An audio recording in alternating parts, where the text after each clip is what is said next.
کہ وہ امید سے ہے۔ میں بہت خوش ہوئی اور صحت اور سلامتی کے ساتھ بچے کی ولادت کی دعائیں مانگنے لگی۔ جب 9 ماہ پورے ہو چکے اور وہ ہسپتال پہنچی تو چند گھنٹوں کے بعد ملنے والی اطلاع سے مجھے اچھی خاصی مایوسی ہوئی تھی، کیونکہ اس کے ہاں لڑکے کی ولادت ہوئی تھی۔ خیر چند دن کے بعد میں نے خود کو یہ کہہ کر سمجھایا کہ چلو اگلی بار ہی صحیح، مگر میرا انتظار طویل ہو گیا اور 5 سال بعد اس کے ہاں ایک بیٹی کی ولادت ہوئی، جس کا نام انہوں نے ہانیہ رکھا۔ تب میں نے اعلان کر دیا کہ میں ہانیہ کو ہی اپنی بہو بناؤں گی، اس کو میں اپنے بیٹے جاوید کے لیے لوں گی۔ شوہر نے پہلے کہا کہ وہ بہت چھوٹی ہے، مگر میری ضد پر سب مان گئے۔ جب یہ دونوں بچے جوان ہوئے تو میں نے منگنی کی رسم کی بات کی۔ ہانیہ تو خاموش رہی، مگر جاوید بری طرح بگڑ گیا۔ اس کا کہنا تھا کہ اس نے کبھی ہانیہ کو اس نظر سے نہیں دیکھا، اسے اس رشتے سے صاف انکار ہے۔ میں نے بھی ضد کر لی کہ تعلیم مکمل کر کے جیسے ہی جاوید کی نوکری لگے گی تب میں اس کی مرضی کی فکر کیے بنا اس کی شادی ہانیہ سے کر دوں گی۔ ساری تیاریاں میں نے بہت خوش ہو کر کی تھی، جبکہ بیٹا اس دوران بالکل لا تعلق گھومتا رہا۔ اگر کبھی میں کچھ دکھا کر اس کی رائے جاننا چاہتی تو وہ طنز کر دیتا کہ میری ان چیزوں میں کوئی دلچسپی نہیں ہے۔ یہ سن کر میں دل میں محسوس کر کے رہ جاتی، پھر ہر بار اس کے طنز کو کان پر سے مکھی کی طرح اڑا دیتی۔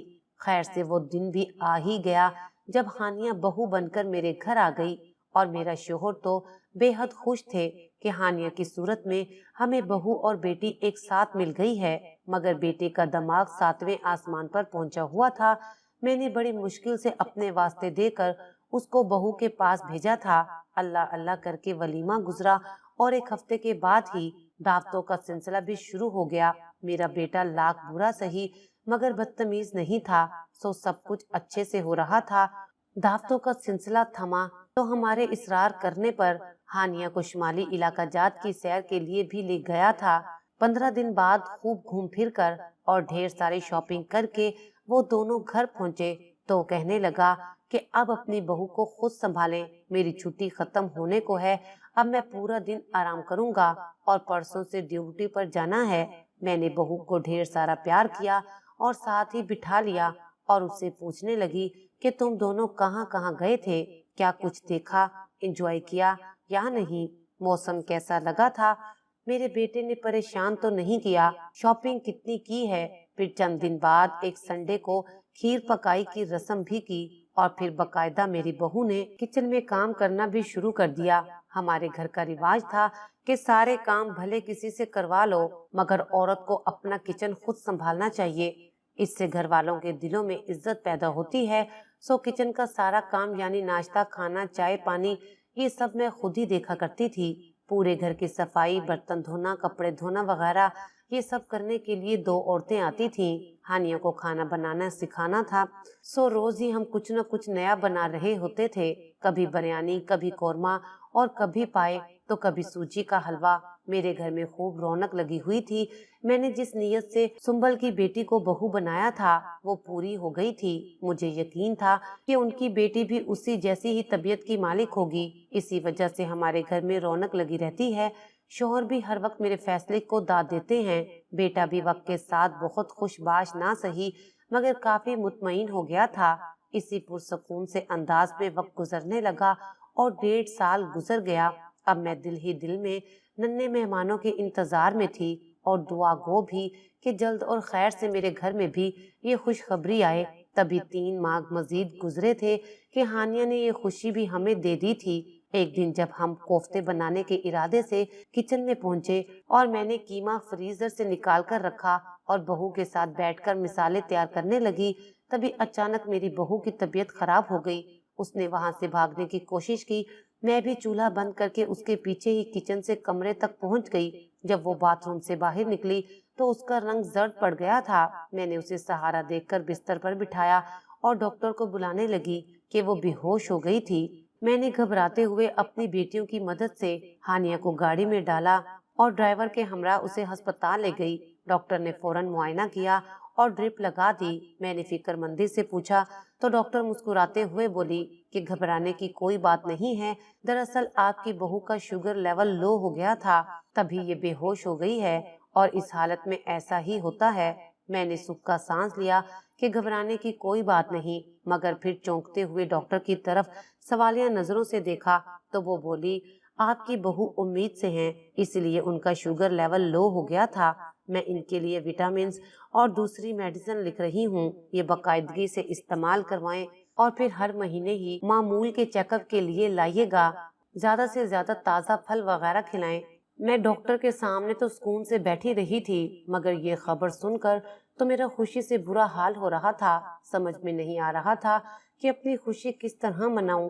پھر کمرے میں پہنچ کر میں نے شوہر اور بیٹے کو کال کر کے ہسپتال میں بلا لیا۔ جب وہ پہنچے تو میں نے ان دونوں کو ایک ساتھ یہ خوشخبری دی۔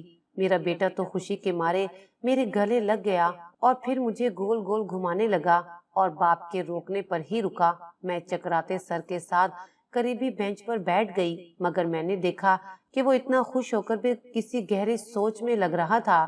خیر میں نے اس کو اپنا وہم سمجھ کر سر جھٹک دیا۔ اس کے بعد ہم سب ایک ساتھ ہی مٹھائی اور پھل وغیرہ لے کر گھر پہنچے۔ تب میری بیٹیاں سلمیٰ اور زبیدہ بھی ہمارے چہروں سے ہماری خوشی جان گئے تھے اور مبارکباد دینے لگی۔ اب تو میں ہر دم اپنی بہو کے آس پاس منڈلاتی رہتی۔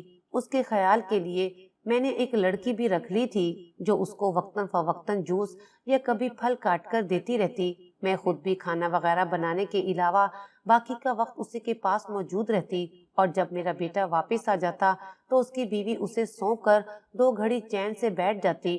سب کچھ ٹھیک چل رہا تھا، مگر میں نے 2-3 بار نوٹ کیا کہ میرا بیٹا اب کسی گہری سوچ میں گم بیٹھا ہے، جانے کون سے تانے بانے ملا رہا ہے۔ میں نے پوچھا تو کہنے لگا کہ نہیں، بس پریشانی کی بات نہیں ہے، دفتر میں کام کا بوجھ بڑھ گیا ہے، اس لیے ایسا لگ رہا ہے۔ میں بھی مطمئن ہو گئی کہ یہ سب تو زندگی میں چلتا ہے۔ خیر یوں ہی وقت گزرنے لگا۔ میں ہانیہ کا ہر طرح سے خیال رکھتی اور اسے باقاعدگی سے ڈاکٹر کے پاس بھی مہینہ پورا ہوتے ہی لے کر جاتی۔ 2 ماہ پورے ہو گئے۔ ایک روز میری بہو نے مجھے کہا کہ میں یہ بچہ ضائع کروانا چاہتی ہوں۔ میرے تو پیروں تلے سے زمین نکل گئی۔ میں نے اسے ڈانٹ دیا، مگر وہ رونے لگ گئی اور اس نے مجھے کوئی بات نہ بتائی۔ اگلے روز جاوید نے کہا کہ وہ ہانیہ کو پارلر لے کر جانا چاہتا ہے تاکہ پارلر والی ہانیہ کا مساج وغیرہ کرے۔ میں نے کہا کہ ٹھیک ہے، اچھی بات ہے، لے جاؤ، مگر ہانیہ کہنے لگی کہ ماما آپ بھی میرے ساتھ چلیں۔ تب میں بھی تیار ہو کر اس کے ساتھ چلی گئی۔ وہاں پہنچ کر جاوید نے ہانیہ کو ایک کمرے میں بھیجا کہ مساج کروا لو۔ وہ تو خاموشی سے اندر چلی گئی اور جاوید کہنے لگا کہ یہاں مساج بہت اچھا ہوتا ہے، اس سے دماغ پر بہت اچھا اثر پڑے گا۔ مجھے بھلا کیا اعتراض ہونا تھا، ہم ایسے ہی ہلکی پھلکی باتیں کرنے میں مصروف ہو گئے تھے۔ قریب پونے گھنٹے کے بعد ہانیہ کمرے سے باہر آئی تھی اور ہم گھر آ گئے۔ پھر ایسا ہر دوسرے یا تیسرے روز ہونے لگا۔ جاوید صبح کو یا شام کو ہمیں پارلر لے کر چلا جاتا۔ پارلر والی ہانیہ کو لے کر اندر کمرے میں چلی جاتی، مگر ہر بار ہانیہ گھبرائی ہوئی اسی کمرے سے باہر آتی۔ رفتہ رفتہ یہ گھبراہٹ اداسی میں اور پھر بے حد پریشانی میں ڈھلتی چلی گئی۔ میں پریشان تھی کہ آخر یہ کیا بات ہے کہ بجائے خوش ہونے کے ہانیہ مزید کمزور اور پریشان ہوتی جا رہی ہے۔ تب میں شک میں پڑ گئی اور ہر بار پہلے سے زیادہ کوشش بھی کی کہ اس سب کے پیچھے اصل راز معلوم کر سکوں۔ میں تو سمجھی تھی کہ یہ کوئی چھوٹی موٹی بات ہے، مگر میں کیا جانتی تھی کہ بات بہت بگڑ چکی تھی۔ خیر ایک دن جاوید ہمیں پارلر چھوڑ کر چلا گیا۔ پارلر والی میری بہو کو کمرے میں لے گئی۔ میری بہو بہت پریشان تھی۔ میں بے آواز قدم اٹھاتی کمرے کے قریب گئی تو مجھے محسوس ہوا کہ جیسے ہانیہ سسک رہی ہو۔ میں نے دروازہ ہلکا سا کھولا تو مجھے پارلر والی لڑکی کی آواز صاف سنائی دے رہی تھی۔ ہانیہ لڑکی کی کسی بات پر منتیں کر رہی تھی جو ہر بار اس کا مساج کرتی تھی، اور وہ جواباً میری بہو کو دھمکا رہی تھی۔ میں حیران تھی کہ یہ لڑکی میری بہو کو دھمکا کیوں رہی ہے، اس کی جرت کیسے ہوئی کسٹمر سے یہ سب کرنے کی۔ تبھی وہ لڑکی جو بولی وہ سن کر میرے اوپر حیرتوں کے پہاڑ ٹوٹ پڑے تھے۔ وہ لڑکی میری اکلوتی بہو کو دھمکا رہی تھی کہ وہ اور جاوید ایک دوسرے کو چاہتے ہیں اور ہانیہ ان کے درمیان رکاوٹ ہے، اور اب اس کو ان کے درمیان سے ہٹ جانا چاہیے تاکہ وہ اپنی نئی زندگی شروع کر سکے۔ مگر بات یہاں پر ختم نہیں ہوئی تھی۔ وہ تو یہ بھی کہہ رہی تھی کہ ہانیہ کو اپنا بچہ ضائع کروانا ہوگا۔ جب وہ دونوں ساتھ نہیں ہوں گے تو اس بچے کو کون پالے گا؟ وہ لڑکی ہانیہ کو یہ دھمکی بھی دے رہی تھی کہ اگر اس نے کسی کو بتایا تو وہ اسے جان سے بھی مار ڈالے گی۔ اف خدایا، اتنی بڑی بڑی دھمکیاں، اور وہ بھی اس کو جو اتنی کمزور دل کی مالک تھی، جو اپنے دکھ اور مشکلات صرف خود تک ہی محدود رکھنے کی عادی تھی۔ تبھی پچھلے مہینے جب وہ معائنے کے لیے گئی تھی، تب ڈاکٹر نے اسے کسی ذہنی دباؤ کی وجہ سے مجھے کہا تھا کہ اسے خوش رکھا کریں، اور میری بہو بھی اس لڑکی سے ڈر کر مجھے کہتی کہ میں بچہ ضائع کرنا چاہتی ہوں۔ مجھے اب معلوم ہوا تھا کہ یہ سب اس لڑکی کی سازش ہے اور میرا اپنا بیٹا اس کے ساتھ ملا ہوا ہے، مگر وہ یہ نہیں جانتا تھا کہ ہانیہ جیسی ہم سفر کو چھوڑ کر وہ ساری زندگی پچھتائے گا۔ وہ لڑکی جاوید کو کہتی تھی کہ تمہارے بچے کو میں سکی ماں کی طرح پالوں گی، جبکہ وہ ہانیہ کو کہتی کہ تم اس بچے کو پیدا ہی مت کرنا، ورنہ میں تمہیں اور تمہارے بچے کو اپنے ہاتھوں سے مار ڈالوں گی۔ ہم گھر پہنچے تو میں نے پھر ایک نئے مسئلے پر دماغ لڑانا شروع کر دیا۔ کئی دن تک لگاتار سوچ و وچار کرنے کے بعد ایک دن سنہری موقع پا کر میں نے ہانیہ کو اپنی ایک دوست کے پاس بھیج دیا جو ایک ویلفیئر چلاتی تھی۔ وہاں عورتوں کے ہجوم میں اس کا دل بھی بہل گیا اور وہ محفوظ بھی ہو گئی۔ گھر آ کر میں نے رونا شروع کر دیا اور سب کو بتایا کہ میں ہانیہ کو ہسپتال لے کر گئی تھی، مگر اچانک طبیعت خراب ہونے کی وجہ سے وہ اللہ کو پیاری ہو گئی۔ جانے کون سا غم تھا میری بچی کو کہ اسے اندر ہی اندر کھائے جا رہا تھا۔ ہمارا اتنا خیال رکھنے کے باوجود وہ خود کو اس ناگہانی آفت سے نہ بچا سکی اور بچے سمیت فوت ہو گئی۔ میرا بیٹا تو یہ سن کر پاگل ہونے لگا، بار بار یہی دہرانے لگا کہ یہ کیسے ہو سکتا ہے، یہ نہیں ہو سکتا۔ وہ اپنے بچے کی خاطر بےتاب ہو رہا تھا، جبکہ میں دکھی ہو رہی تھی کہ میرا بیٹا اتنا خود غرض کیسے ہو گیا۔ اس کو اب بھی اپنی اولاد کی فکر ہے، مگر بیوی کی نہیں۔ 2 دن ہمیں روتے دھوتے اور سوگ مناتے گزر گئے۔ تیسرے دن وہ پارلر والی لڑکی ہمارے گھر آ گئی، میرے بیٹے کو صبر دلاسا دینے لگی اور اس سانے پر افسوس کرنے لگی، جبکہ میں دیکھ رہی تھی کہ وہ کتنی خوش ہو رہی تھی کہ چلو اپنے آپ ہی دونوں سے جان چھوٹ گئی۔ اور یہی سب وہ غلطی سے حوصلہ دیتے دیتے جاوید کے سامنے بھی کہہ گئی کہ اچھا ہو گیا ماں اور بچہ دونوں ہی مر گئے، ورنہ میں اس بچے کو خود ہی مار دیتی۔